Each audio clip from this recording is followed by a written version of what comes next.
legendary, this is historic, it's wonderful. So we wanted to start off first with Dr. Crockett because you were the first Black president of NASP. And we want you to just share your experience of being that first Black president. What did that feel like to you?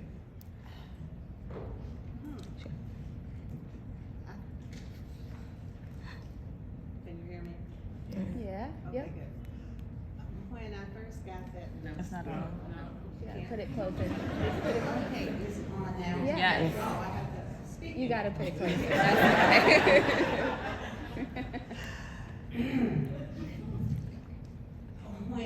By the time I became president of NASP, I had literally worked up the ladder and hit every one of those steps.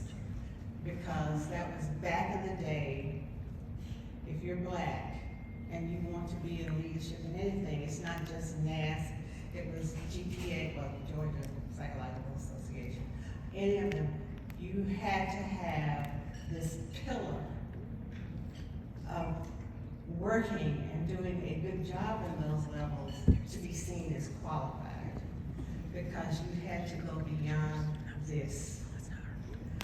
And I did it.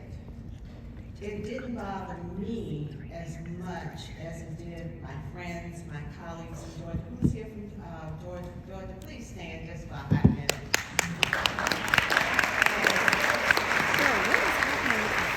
fact, some of those people at that table were the ones that were my people I would call in the middle of the night or whenever, and we would discuss what to do at NASP.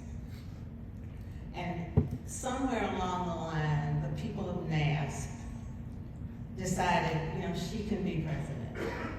And they denied these backroom talks, but I know they were there because I know the people in the room who came and told me what to expect. And I appreciate that. But the bottom line was, even if all of that had not happened, if it was something I wanted, I'm going to trailblaze until I get it. And it was not for you to make that trek for me, it was for me since I started it.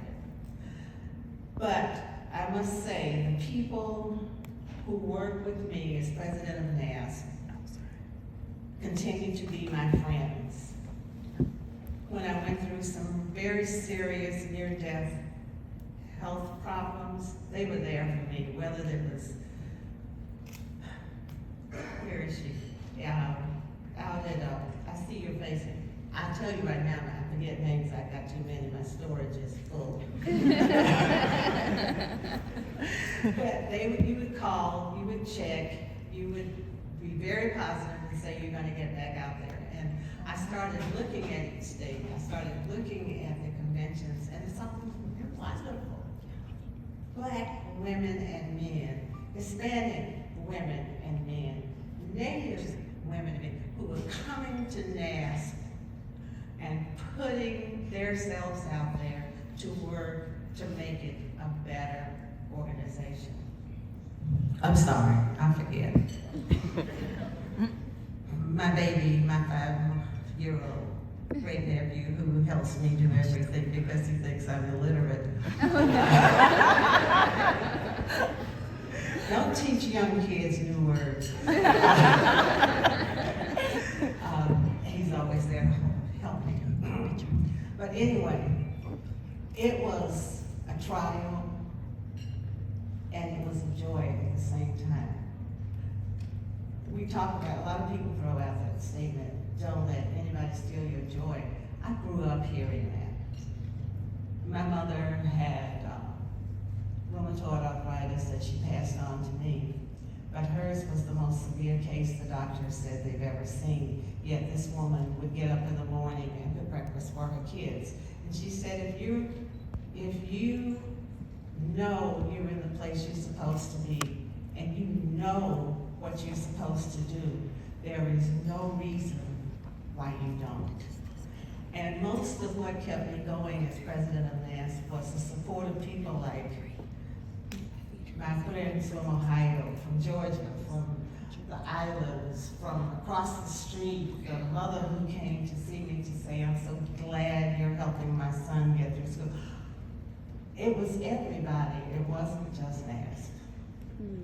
And And to this day, people still come and say, yeah, I know you don't remember me, but you helped my child do this. I helped my daughter do this, and I appreciate it. I know I can't remember, well, maybe some people can, I can't. I remember everybody. That's what carried me through NASP. Because there were people who did not want me there. They would not speak to me. Good, that means I don't have to talk to somebody. I'm sorry, liberated Southern woman and reason, do I say?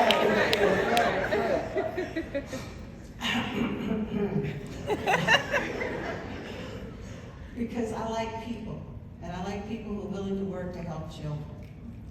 And I was just talking to a young man about, there's a 6-year-old kid in Georgia who is in jail because he killed somebody.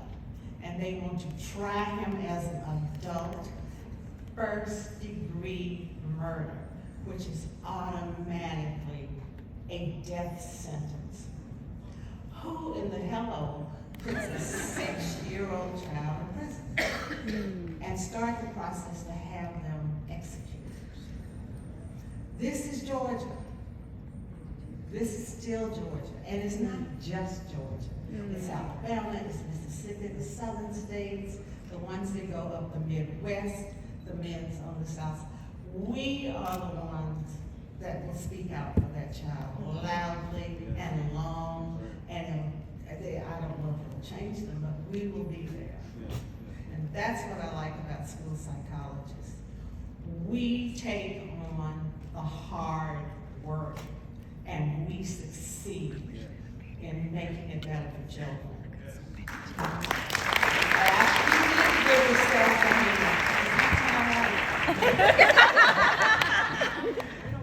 You know, I talk to people all the time about school psychologists. And they look at me, I have my friends who have their great grandchildren now. I said, I just have a great nephew. I'm not old enough to have great grandchildren. Like a handsome type. But I say, you know, talk to your children about how to be help for kids in their classroom who are not doing well, who doesn't have a mother at home to be there when they come home from school. Find out who the neighbors are. I said, oh God, I don't have children now. Why am I doing this? It's because I know how much Caden means to me. I don't have grandchildren, so I have my nephew who is very upset that he couldn't come here today. Trust me, you didn't want him. He never would have gotten started. He'd have every one of these and be walking around. But anyway, children need leadership from lots of people, not just mom and dad. They need us. Absolutely. Yeah. I still have, Sherry, where are you? Sherry, some others of the scholarship winners, they feel they can just drop back. And it's okay, because I'm a mother figure for them now. I look at some of you and I say, oh my goodness, that child is so young. And then I look at them. That's what kept me going to go to school psych. That's what kept me going with NASP. I blended the two because it was easier for me to do it that way. And I still send letters out when I hear things. Many of you in this room have sent me, did you know so-and-so and so-and-so, what should we do? And that makes me feel good. Because they understand that there are resources out there and better just calling the NASP office. Get your act together and here's how you do it. And that, That's powerful. No, that's fine. No. You're giving us a lot of knowledge, and we appreciate that, and we need that. But that's powerful. because y'all are nicer than I am. I just go for the jugular. And then they can go out and have a scotch or whatever it is they try to do. They need to know. Dr. Malone is now the second Black NASP president, and it's been years.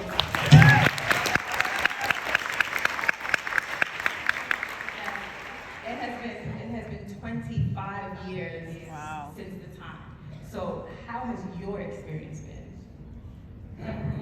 So the more, mine's is super loud, maybe I'm super loud. And it's funny because this is actually the first time I'm meeting Dr. Crockett, and I tell people that and they can't believe it, like, y'all never met before? I'm like, no, I have heard lots about her, but we've never actually met, and so this is such a thrilling full circle moment for me as well, and it absolutely blows my mind that it's been 25 years. And I remember telling my mother about this and running for NASP president, and as heard in my bio, I've been involved in professional leadership in both NASP and in APA since I was a graduate student. So I was telling my mother I'm running for president and I would be the second Black one. She said, well, you better do a good job because they may not let another Black person do it again. But these are the types of things that you have, I'm like, well, thanks, mommy. All right, well, but these are the types of things that you have to remember because people may look at that gap. And I know that people look at that gap and they wonder, well, why wasn't there one? Because, well, where are the Black leaders in school psychology? Why isn't there anyone to step up to the plate? They're always complaining about it. Where are they? And to Deborah's point, we always been here.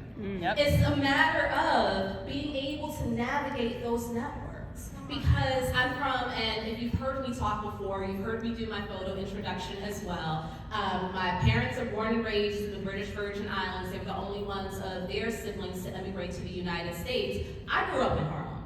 And so as a, where do, no New Yorkers? I thought that was a They were quiet.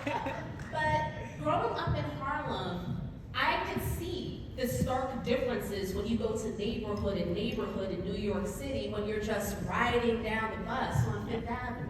And as the composition of people change, you see how the structures change and less graffiti and grocery stores. I remember when they had a movie theater in Harlem. That wasn't until I was in high school when Magic Johnson Theaters opened. But I say all of that is because I saw firsthand that disenfranchised neighborhoods is very much a choice. There's not much difference between Central Park North and Central Park South other than the kind of people who live there. And so recognizing that as well, when I hear these comments about, well, where are the Black leaders, they're always present, but they need to be given the opportunity. Mm-hmm. And I've been very fortunate. I'm a hard worker because you don't make it up the ranks unless you're able to prove yourself and you're able to actually show results. The bar is much higher for us as well. And so for us to get to the positions where we were, it is without question that we certainly earned it. But at the same time, we have to be able and given the opportunity. And I'm grateful for the people who have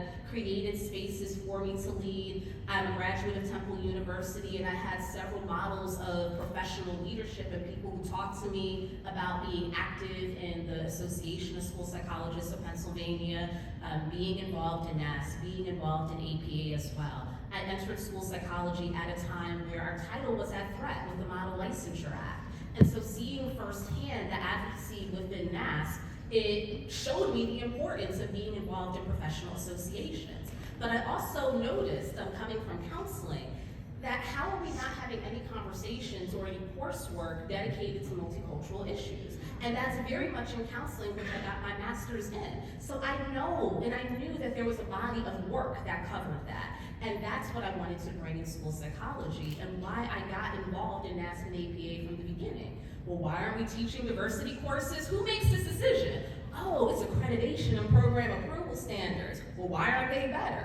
How can we get involved in that? And that's why I got involved in professional leadership, starting in graduate school, specifically for the purpose of making sure that school psychologists are adequately prepared to serve our changing and growing and diverse, racially, linguistically, culturally, ethnically diverse school-age population.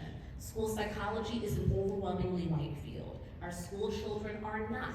And noticing that my program, which was probably one of the more progressive ones being in an urban area, still didn't have a multicultural counseling course. I can't even imagine in those programs where that wasn't even a consideration. And so that has always been the core and the nature of the work that I've wanted to do as a professional leader. So within APA, within NASP, working my way up through the Leadership Development Committee. I'll take a step back, Convention Committee. I was on the Convention Committee as a graduate student when it was in Philadelphia in 2012. And so you gotta take your opportunities. The other student leader was also a Black woman from the Philadelphia College of Osteopathic Medicine. And I heard the statistics about how many graduate students attend convention. And graduate students are more diverse as a body than school psychologists writ large. And at that time, there was minimal programming for graduate students, no meaningful leadership opportunities.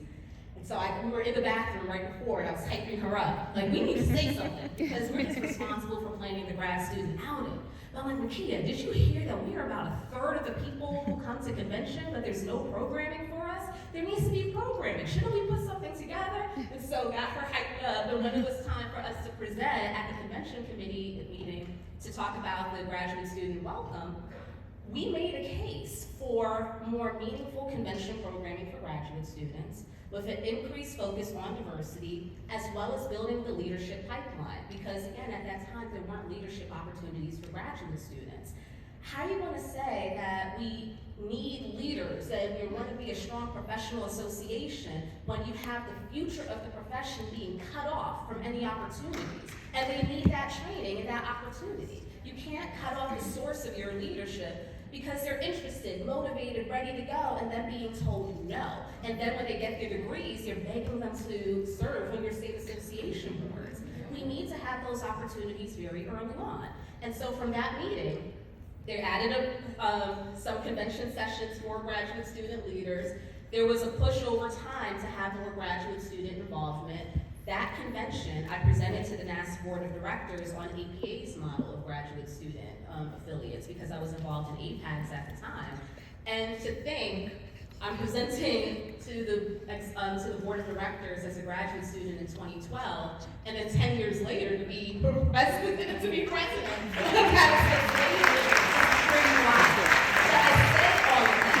that you have to remember why you do this. You came to school psychology for a reason, and there's many ways that you could exercise your purpose. My interest in school psych has always been around culture, thinking about the experiences that I had, but I saw professional leadership as a way to improve our graduate training and to improve the work that school psychologists do so we can better serve kids of color and all of you.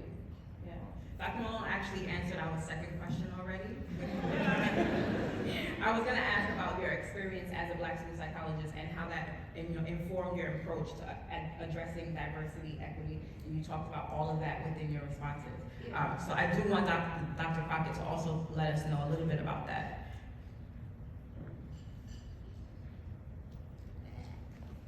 I'm sorry. There we go.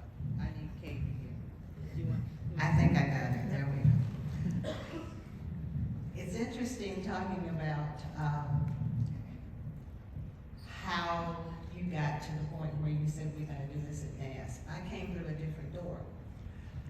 I had never been to a meeting until the last few years when I was active. This many people in a room for NASP. It was a little group here, a little group there, 2, 3 here, 1 there. You could count them on just 2 hands and 2 feet sometimes. I had been on the board for about 3 years when a student came to me that I had met my first year. And I said, where have you been? I was looking for you. She said, I didn't have the money to finish the course. And I said, what course? And she had to drop out because she had no money to pay to get her degree. Jim Gerke, are you in here? Stand up so they can see you. Jim Gerke was someone who made a friendship with me. I didn't make a friendship with him. He came to me. My husband was alive then, and he was very jealous. I used to tell him that they became good friends. But I said, we have all of these brilliant young people who are diverse and not Caucasian. How can we get money to help them get through school? And I said, if we come up with a viable program, will you help me raise money? And what did you say, Jim? Where is he? He did not. What did he say? That's right. He understood the rules still. But he said, how you, give me something on paper and I'll take it to my board and I'll get you probably about $10,000. To me, $10,000 is like saying you're gonna hand me $1 million. And we pulled together some other people from the testing field. And they made the mistake of having one of their company meetings and inviting me to come. And I said to them, I'm here today because I need $100,000 within the next 6 weeks. You know, you have to put timelines on this. And I need your help. And you will get paperwork from me describing why you want to do this, what's going to happen, how we're going to handle it, set it up, blah, blah, blah. I got my first check from Jim. I got my second check from Psychological Corporation. And they gave $50,000 on a promise where I hadn't even finished writing 2 pages. And then some other people came in. And I thought if I had known it was this simple, I would have done it a long time ago. But they were very, very, very supportive because of one line I always use with all of them. The products you produce are used with people of color more than any other group. And if you're making money off of our people, we want to share. I'm not begging.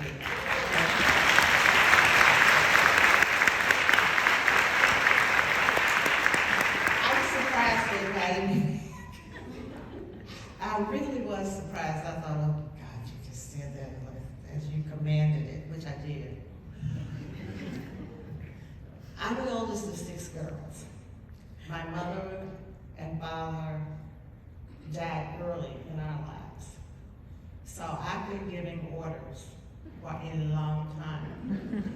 And the expectation is you will do what I tell you. This is my family.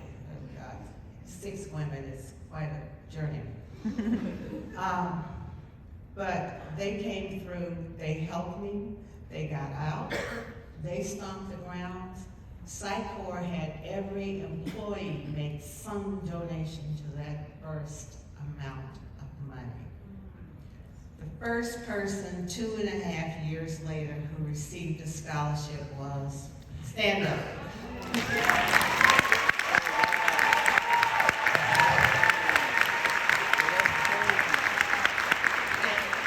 never chose a winner. That was not my job. My job was money, money, money, money, money. I still beg for the scholarship. They may not, y'all may not know it, but you know, every now and then I have to say, I haven't heard that you sent a donation. What happened? Let me make sure you have the right address because I know that you didn't mean to not send money.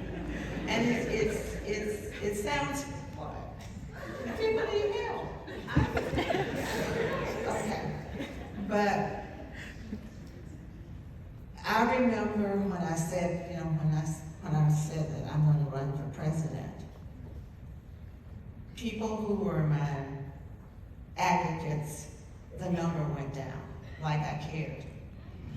Because you can't let things like that bother you. You must keep on. The thing I learned from, I'm from that generation, Jesse Jackson, Martin Luther King, all of them.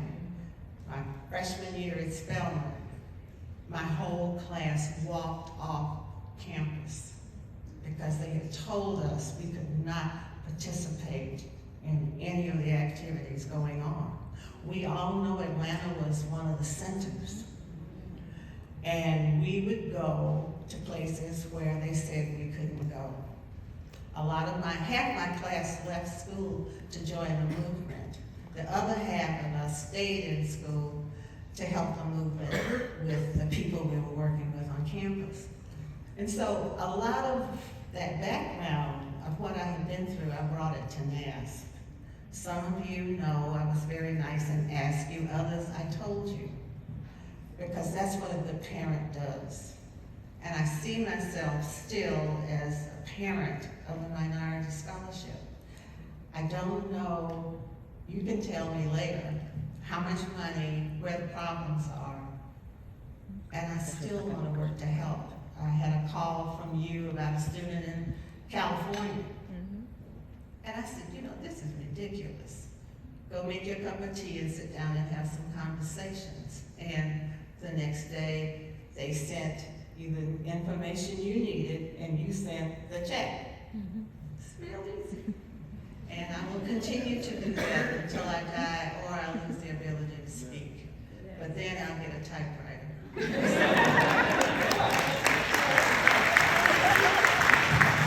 I want to say one thing, that road from me to you has been worthwhile because we got you.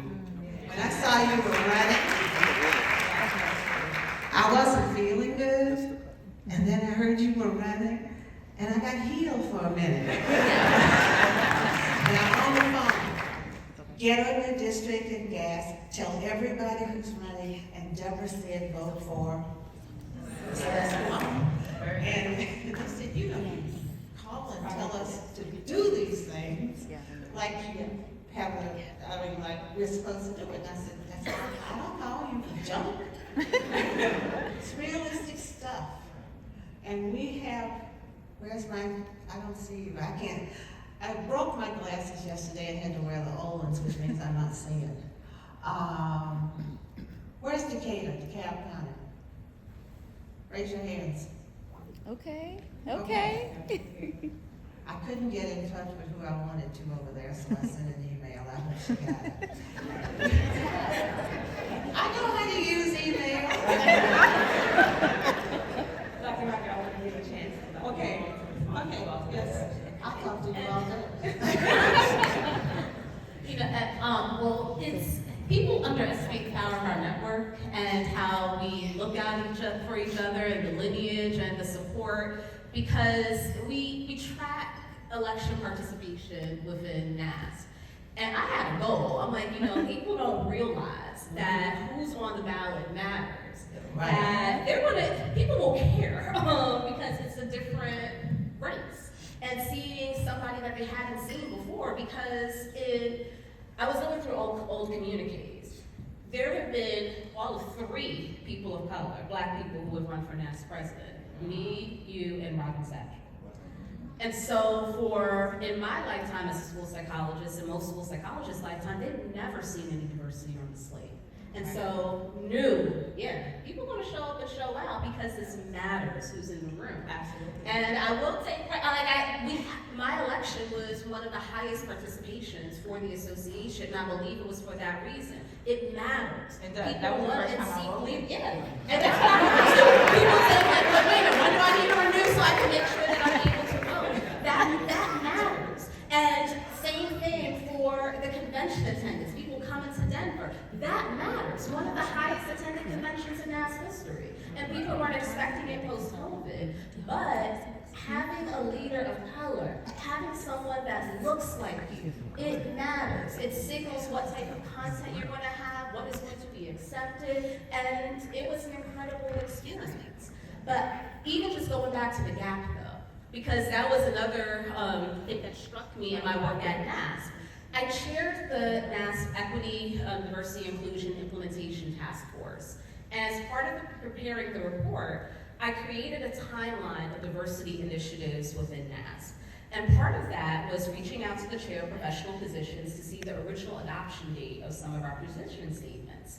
And to my surprise, I saw that the first adoption for the position statement on recruiting for culturally linguistically diverse individuals was in the 1980s. And I'm like, wait a minute, we were talking about it then, but looking at when I entered school psychology, it was 93% white, but we were talking about it in the 80s, what happened? And so that got me digging through old communiques, trying to put together this timeline, and I could clearly see your influence, as well as so thinking about the origins of the Multicultural Affairs Committee that started off as a task force. We have one of the original leaders here, the Legends Address for the Denver Convention, Dr. Antoinette Miranda. But thinking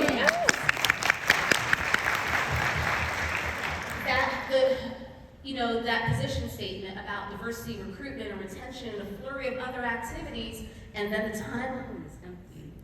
And I was staring at it, and like, what happened? What happened? Dad left the board. That's what happened. And so it was that recognition of putting our eggs in one basket, just like how when Barack Obama was elected president, the US was like, we got this racism thing solved. And looking through old NASP, like, okay, we have a Black president. All those things you heard about school psychology being racist or not culturally responsive, no, that's addressed because we have Dr. Crockett. But in the absence of it, of doing the structural changes, because they're happy to have you as figureheads, happy to have you talk and think about our program websites or school websites where they're pulling every person of color and putting them on the banner so it can show their diversity. Those type of things happen but without meaningful change. And so when I came on the board, and at that time, president wasn't on my mind, I knew I was running on the clock. And what are the changes that need to be made within how we operate? So it doesn't matter who is at the table. What is it that we need to build in to essentially protect us from ourselves, to make sure that we're able to engage in good decision making, because we often are too reliant on an individual diversity champion.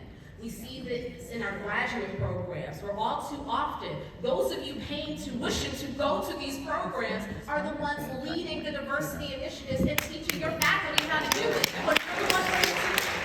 And so we see that in our grad programs, our state associations, where that labor is being used, but not making those meaningful changes. That's what we have to do. Really think about how it is that we operate. What are the structural elements that we need to change? How do we need to rewrite this to ensure that there's more diversity, or graduate students have a voice, or we have these meaningful decision-making processes where we are being reflected?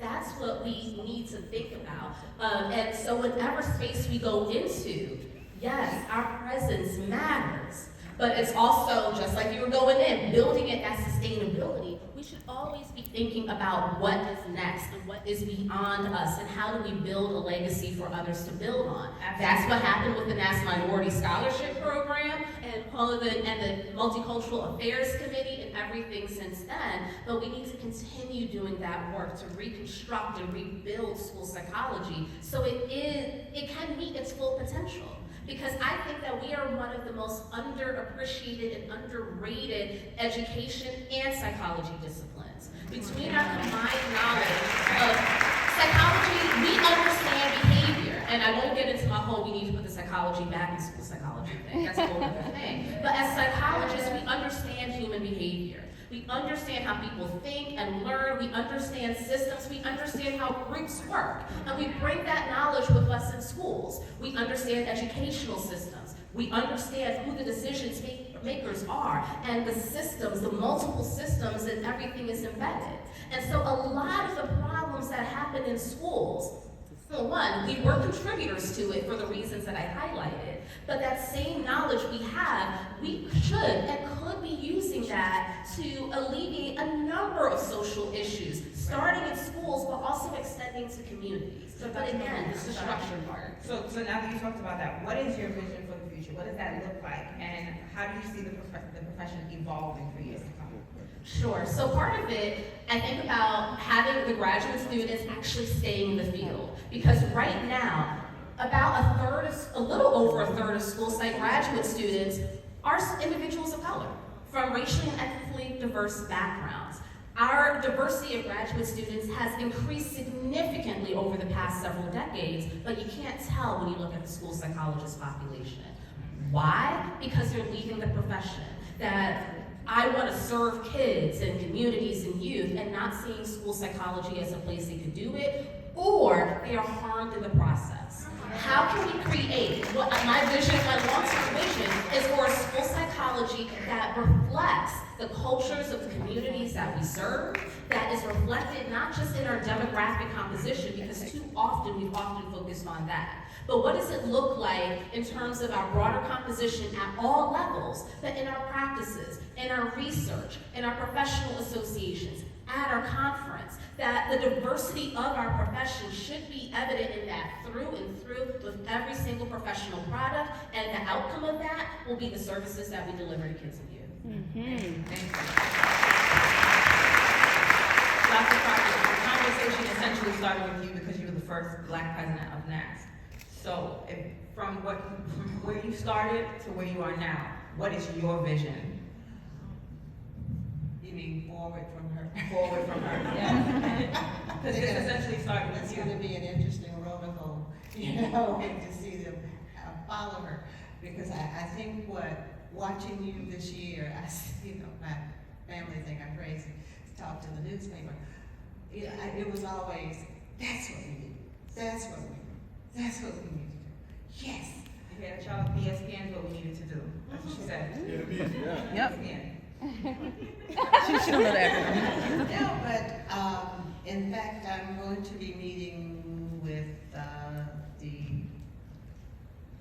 chair of school psych at Georgia State. I went to Georgia State University. I got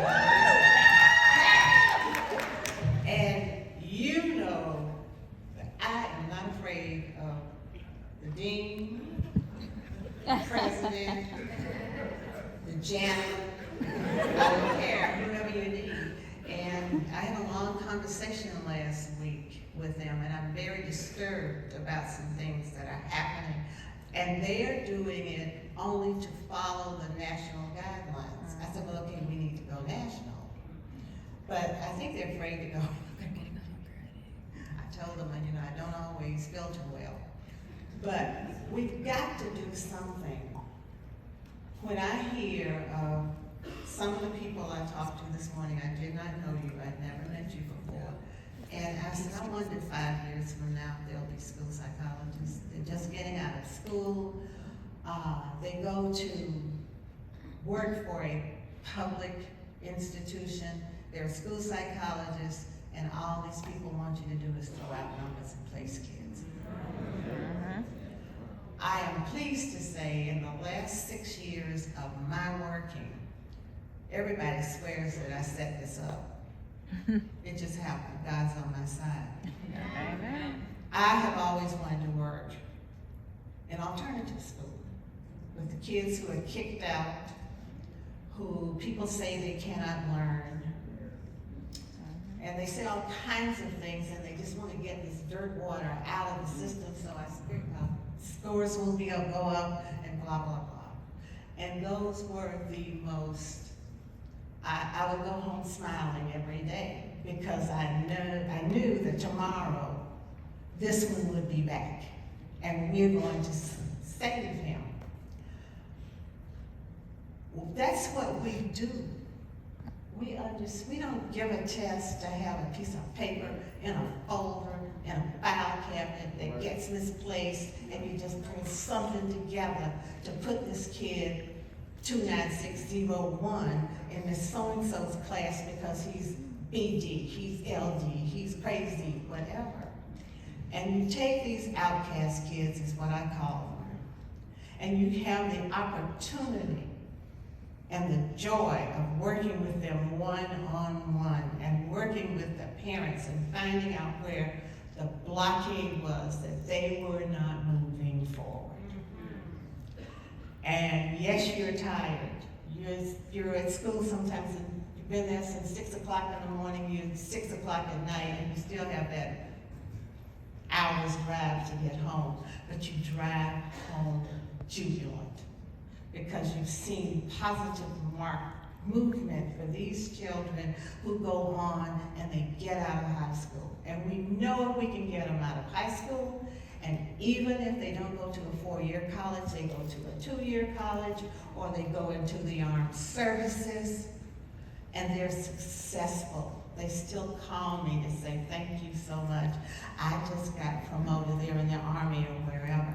That also, when you were down and medically struggling like I was, when I could barely walk from my bedroom to my bathroom, but to have one of those calls rested on my heart, and I said, thank you, God. Thank you for giving me the strength to do this with these kids. And you have other things that people want to do. It's whatever grabs you as a school psychologist, and you get to work with a child or a family and make them successful makes you successful. Yeah. And how we teach that in the programs that school psychologists get. We won't talk about that. Okay. I want to just pivot just a little bit, right? Yeah. Because some people have questioned the need for creating a space like this, creating a space specifically for Black school psychologists, right? Why is it important for us to have our own space? To have your own what? Space, our own space. Well, just like Deborah was talking about, that you could count on one hand the number of Black people you saw at NASP, it would take work. That it was striking going to my first NASP convention, and you read the statistics that at that time the profession was 93% white, but there was nothing that prepared you for the space. Like, whoa, it's really white.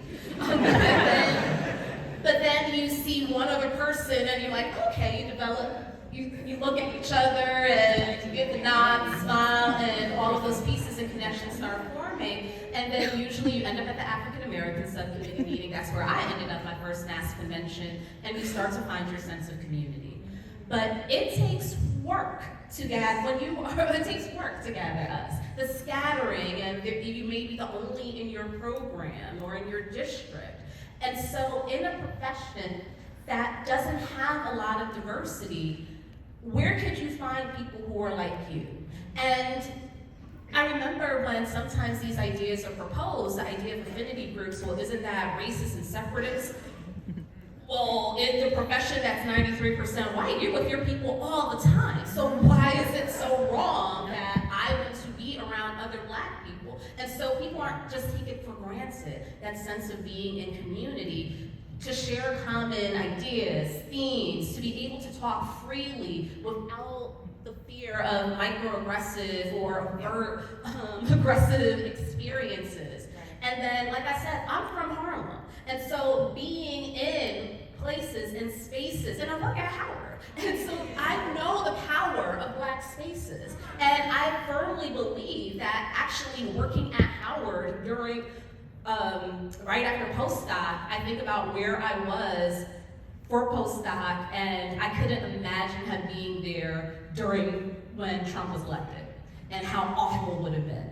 And being at Howard and at a space where I didn't have to worry about a lot of those things, where I didn't have to validate my existence or why my research is actually school psychology research and have to justify it, that gave me the space to be able to learn and grow and develop, and reserved a lot of the energy that I would have spent fighting discrimination in other spaces. I have been able to fill it within my work. And so that's why we need these spaces, because the world is harsh and hard, and that's why people get pushed out. But it's being in community where you find that rejuvenation.